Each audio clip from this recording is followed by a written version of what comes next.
La ministre du Tourisme vient d'exposer devant la Chambre des conseillers la situation sinistrée du tourisme. Est-ce que son intervention a convaincu la CGM?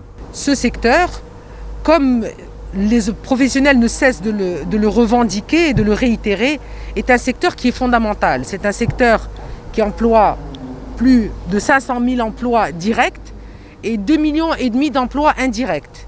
C'est dire l'importance de ce secteur que nous considérons devoir être au cœur de notre vision économique, de notre projet économique et social au regard de ce qu'il pèse dans l'économie et dans le nombre d'emplois. Donc aujourd'hui, ce que dit la CGM, c'est que nous proposons une loi cadre pour ce secteur, parce que c'est un secteur qui a besoin d'être structuré à la hauteur de ses ambitions. C'est un secteur qui a besoin de réunir l'ensemble des acteurs autour d'une vision commune, autour d'une ambition commune, pour arriver à obtenir le meilleur de ce que le tourisme peut apporter au Maroc, parce que c'est un secteur, je le répète, qui est fondamental et malheureusement un secteur qui manque de gouvernance au plus haut niveau du gouvernement, parce que c'est tellement de secteurs qui sont concernés et qui sont tirés par la dynamique touristique. Le secteur du tourisme a besoin d'une loi cadre et le secteur du tourisme attend des réponses claires dans le cadre de la loi de finances rectificative. Évidemment, ce sont dans les 2 prochaines années 200 000 emplois qui sont menacés, 4 000 entreprises qui sont menacées de disparition.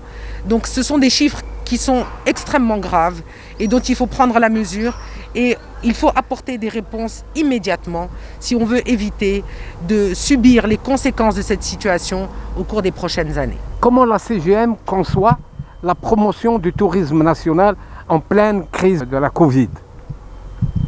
La CGM, comme l'ensemble des acteurs qui sont concernés par l'envie de voir le tourisme national se développer, c'est un tourisme qui est fondamental, qui malheureusement ne pèse pas assez dans le volume des activités touristiques de notre pays.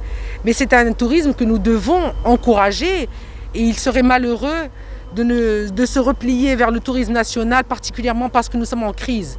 Et c'est ce que nous avons un petit peu vécu au long de cette période de Covid, c'est ce repli vers notre économie, vers notre marché intérieur, vers nos populations. Et je pense que cela doit nous servir de leçon pour l'avenir, pour que le tourisme, le secteur du tourisme soit en mesure de travailler et de développer des offres adaptées, des offres attractives pour l'ensemble des Marocains dans toutes les régions du pays. Et je pense que pour cela, il faut arriver à plus de décentralisation, donner plus de moyens aux conseils régionaux du tourisme, aux conseils provinciaux du tourisme, pour qu'ils soient en mesure d'adapter des plans de communication qui répondent aux spécificités de leur région, qu'elles soient culturelles, artisanales, estivales.